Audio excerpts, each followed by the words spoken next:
কাটত। ইসলাম ইমানের ধনে ধন্য হওয়ার কারণে এখন আর দাড়ি কাটে না। একদিন তারা মদ পান করত, এখন 1000 কোটি টাকা দিলেও মদ পান করে না। একদিন অপকর্ম করতে, এখন আর অপকর্ম করে না। কারণটা কি? কলকটা পরিবর্তন হয়ে গেছে। ইন্নাল্লাহ লা ইয়ানজুরু ইলা সুওয়ারিকুম ওয়া আমওয়ালিকুম ওয়ালাকিন ইয়ানজুরু ইলা নিয়্যাতিকুম ওয়া কুলুবিকুম।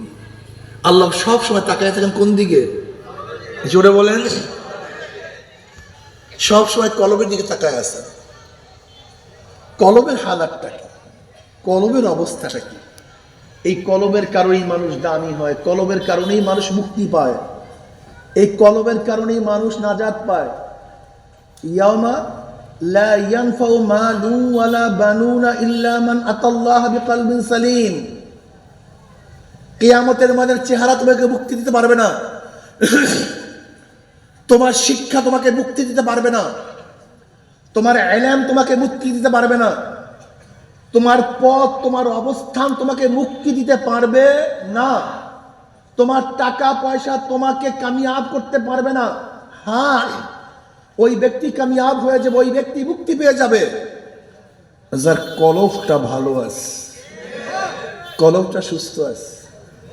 ইল্লা মান আতাল্লাহা বিকলবিন সালিম, একেবারে নিরঙ্কুশ ভেজাল মুক্ত নিরাপদ, যেই কলবের মধ্যে কেবের নাই, অহংকার নাই, রিয়া নাই, হাসাদ নাই, হব্বে যা হব্বে মাল বলতে কিচ্ছু নাই, নিরঙ্কুশ ভেজাল মুক্ত কলব। সেই কলবই কি করবে ভাই? নাজাত দিয়ে।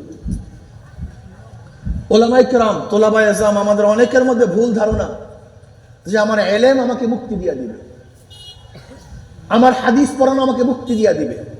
তুমি আমি কি হাদিস পড়াই? মানুষদেরকে হাদিস পড়াই, মানুষদেরকে ইলম শিক্ষা দেই। শয়তান তো ফেরেশতাদেরকে ইলম শিক্ষা দিত। শয়তান তো মুআল্লিমুল মালায়েকা, শুধু ফেরেশতাদের উস্তাদ।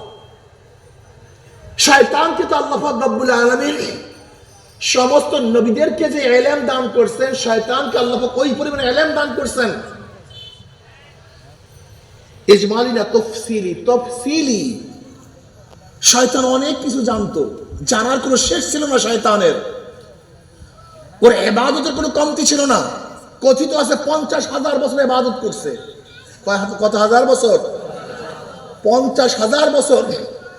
শয়তান তো তাকি, ও আরেফ, ও অলি, ও আলেম, ও জাহেদ, ও খাজেন, বুঝাতে পারি না।